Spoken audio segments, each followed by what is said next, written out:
Hi hello welcome back to Vanni Abhiruchi YouTube channel. ನಾನು ವನಿತಾ. ಎಲ್ಲ ವೀಕ್ಷಕರಿಗೂ ನಮಸ್ಕಾರ. ಹಾಗೆ ಹೊಸದಾಗಿ ನನ್ನ ಚಾನಲ್ನ ನೋಡ್ತಾ ಇರೋರು ದಯವಿಟ್ಟು ಸಬ್ಸ್ಕ್ರೈಬ್ ಮಾಡಿ. ಇವತ್ತು ನಾನು ಡಿಫ್ರೆಂಟಾಗಿ ಹೆಸರು ಕಾಳು ದೋಸೆ ಮಾಡಿದ್ದೀನಿ. ಹೇಗೆ ಮಾಡೋದು ಅಂತ ತೋರಿಸ್ತಾ ಇದ್ದೀನಿ. ಇದು ಅಕ್ಕಿ ಹಾಗೆ ಹೆಸರು ಕಾಳು, ತೆಂಗಿನಕಾಯಿ ತೊಗೊಂಡಿದ್ದೀನಿ, ಒಂದು ಅರ್ಧ ಭಾಗದಷ್ಟು ತೊಗೊಂಡಿದ್ದೀನಿ. ಹಾಗೆ ನೋಡಿ ಇಲ್ಲಿ ಈರುಳ್ಳಿ ತೊಗೊಂಡಿದ್ದೀನಿ, ಹಸಿಮೆಣಸಿನ್ಕಾಯಿ ಮತ್ತು ಕೊತ್ತಂಬರಿ ಸೊಪ್ಪು ತೊಗೊಂಡಿದ್ದೀನಿ. ಇದನ್ನೆಲ್ಲ ರುಬ್ಕೋಬೇಕು. ಓಕೆ, ಮಿಕ್ಸಿ ಜಾರ್ಗೆ ಹಾಕ್ಕೊಂಡು ರುಬ್ಕೊಳ್ಳೋಣ. ಈ ಅಕ್ಕಿನ ನಾನು ಹಿಂದಿನ ದಿವಸನೇ ನೆನೆ ಹಾಕಿದ್ದೆ. ನೆನೆ ಹಾಕ್ಬಿಟ್ಟು ಕ್ಲೀನಾಗಿ ತೊಳೆದು ನೀವು ಬೆಳಿಗ್ಗೆನೇ ರುಬ್ಕೋಬೇಕು. ಹೆಸರು ಕಾಳು ಕೂಡ ಹಿಂದಿನ ದಿವಸ ನೆನೆ ಹಾಕಿದ್ರೂ ಪರವಾಗಿಲ್ಲ, ಆದರೆ ರುಬ್ಬೋದು ಮಾತ್ರ ಬೆಳಿಗ್ಗೆನೇ ರುಬ್ಕೊಳ್ಳಿ. ಸ್ವಲ್ಪ ತರಿಯಾಗಿ ಫಸ್ಟು ರುಬ್ಕೊಳ್ಳಿ, ಏಕೆಂದರೆ ನೀರು ಹಾಕಿದ ತಕ್ಷಣ ಹಾರುತ್ತೆ ಅಂತ ಅಷ್ಟೇ, ಇನ್ನೇನಿಲ್ಲ. ಎಲ್ಲ ಮಸಾಲೆ ಹಾಕಿರೋದ್ರಿಂದ.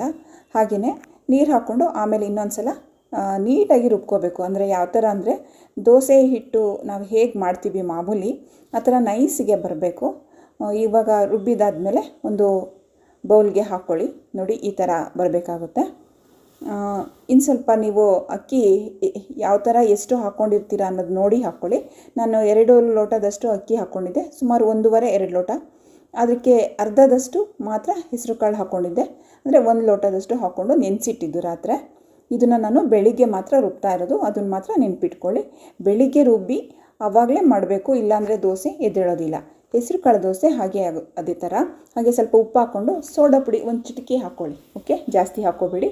ಸ್ವಲ್ಪ ನೀರು ನಿಮ್ಗೆ ಎಷ್ಟು ಬೇಕೋ ಅಷ್ಟು ಹಾಕ್ಕೊಂಡು ಮಿಕ್ಸ್ ಮಾಡ್ಕೊಳ್ಳಿ. ಈ ಥರ ಹೇಗೆ ಅಂದರೆ ನೋಡಿ, ಈ ಥರ ದೋಸೆ ಹಿಟ್ಟಿನ ಹದಕ್ಕೆ ಈ ಥರ ಮಿಕ್ಸ್ ಮಾಡ್ಕೋಬೇಕು. ಇಷ್ಟೇ, ಇದು ಸಿಂಪಲ್. ಇವಾಗ ನೀವು ಮಾಮೂಲಿ ದೋಸೆ ಹಂಚಿ ಯಾವುದಿರುತ್ತೆ ಅದನ್ನು ತೊಗೊಂಡು ಸ್ವಲ್ಪ ಎಣ್ಣೆ ಹಾಕ್ಕೊಳ್ಳಿ, ಅಥವಾ ತುಪ್ಪ ಹಾಕ್ಕೊಳ್ಳೋದಾರೆ ಹಾಕ್ಕೊಳ್ಳಿ. ಇವಾಗ ನೋಡಿ ಈ ಥರ ದೋಸೆ ಹಾಕಬೇಕು. ತುಂಬ ನೀಟಾಗಿ ಬರುತ್ತೆ.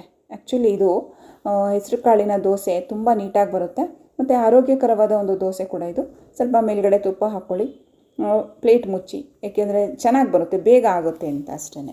ಇದು ನೋಡಿ ಎಷ್ಟು ಗ್ರೀನಿಶ್ ಆಗಿ ಬಂದಿದೆ. ಹಸಿಮೆಣಸಿನ್ಕಾಯಿ, ಕೊತ್ತಂಬರಿ ಸೊಪ್ಪು ಎಲ್ಲ ಹಾಕಿದ್ದೀವಲ್ಲ, ಘಮ ಅಂತ ಇದೆ ಆ್ಯಕ್ಚುಲಿ ಇದು. ಮತ್ತು ಈರುಳ್ಳಿ ಹಾಕೋದ್ರಿಂದ ಅದು ತವಾಗೆ ಹಿಡಿಯಲ್ಲ, ಬೇಗ ಎದ್ದೇಳುತ್ತೆ. ನೋಡಿ, ಆರೋಗ್ಯಕರವಾದ ಒಂದು ದೋಸೆ ಇದು. ಎಲ್ಲರೂ ಮಾಡ್ಕೋಬೋದು, ಎಲ್ಲರಿಗೂ ಒಳ್ಳೆಯದಿದು. ಈಗಿನ ಕಾಲದಲ್ಲಿ ಅಂದರೆ ಬೇಸಿಗೆ, ಈಗ ಸಮ್ಮರ್ ಸೀಸನ್ನಲ್ಲಿ ತುಂಬ ಹೆಲ್ತ್ ಪ್ರಾಬ್ಲಮ್, ಅಂದರೆ ತುಂಬ ಹೀಟ್ ಆಗಿರುತ್ತೆ, ವೆದರ್ ಕೂಡ ಹೀಟು. ಸೊ ಇಂಥ ಟೈಮಲ್ಲಿ ನಾವು ಹೆಸರು ಕಾಳು ಯೂಸ್ ಮಾಡೋದ್ರಿಂದ ಹೆಲ್ತಿಗೆ ತುಂಬ ತಂಪಾಗುತ್ತೆ ಇದು. ಸೊ ಹಾಗಾಗಿ ನೀವು ಇದನ್ನು ಯೂಸ್ ಮಾಡ್ಕೊಳ್ಳಿ. ನೋಡಿ ಎಷ್ಟು ನೀಟಾಗಿ ಬರ್ತಾ ಇದೆ ಅಲ್ವಾ ದೋಸೆ, ತುಂಬ ಚೆನ್ನಾಗಿ ಬಂದಿದೆ. ರುಚಿಯಾಗಿ ಕೂಡ ತುಂಬ ಚೆನ್ನಾಗಿದೆ. ನೀವು ಇದನ್ನು ಮಾಡ್ಕೊಳ್ಳಿ, ವಾರದಲ್ಲಿ ಒಂದು ಸಲ ಮಾಡಿದರೆ ಸಾಕು, ತುಂಬ ಚೆನ್ನಾಗಿರುತ್ತೆ ಆ್ಯಕ್ಚುಲಿ ಇದು. ನೋಡಿ ಎಷ್ಟು ಚೆನ್ನಾಗಿದೆ.